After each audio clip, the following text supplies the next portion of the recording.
Casey Concepcion, napuruhan, sobrang in love pa rin hanggang ngayon kay Piolo Pascual. Nulo, sadyang tama nga naman ang damdamin ni Christina at sadyang iaalay at ilalaan niya pa rin ang kanyang pag-ibig para kay Piolo Pascual sapagkat dito siya nagiging tunay na maligaya. Dito siya tunay na magiging masaya kapag makasama niya hanggang sa pagtanda ang gwapong aktor na tunay na nagmamahal sa actress. Walang iba kundi si Piolo Pascual lamang.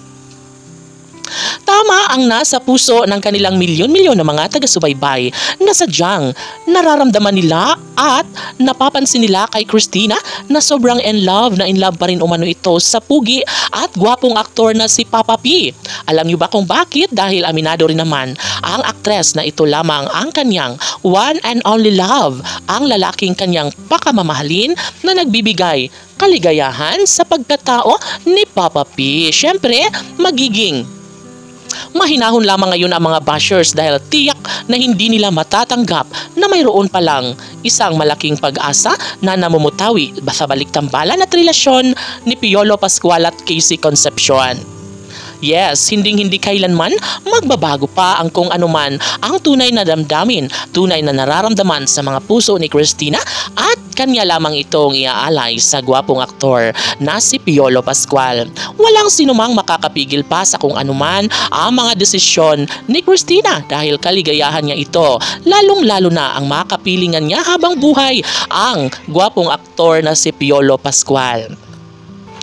Palagay ng taong bayan ay maisakatuparan din ang isang magandang desisyon at lalong-lalo na ang mabigyang katuparan ang mahalagang araw sa kanilang pagmamahalan. Tsak na magiging maligaya ang lahat, lalong-lalo na kapag maisakatuparan ang pag-iisang dibdib na talaga nga namang para kay Piolo at Casey lamang. Mahal ng tunay ni Christina si Papa P at sadyang aminado ang aktres na sadyang si Papa P pa rin ang laman ng kanyang puso't isipan.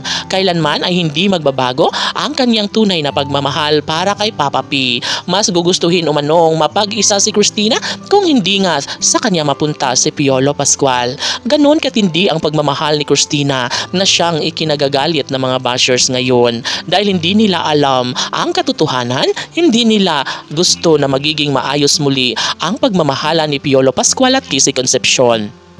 Isa sa pinakamasayang pangyayari lalong-lalo na ang magkaroon nga ng apo anak si Piolo Pascual at Casey Concepcion at sana'y maibahagi ni Christina at Papa P sa taong bayan na sadyang tunay at wagas pa rin ang kanilang nararamdamang pagmamahal sa isa't isa. KCPG Fanatics Laban!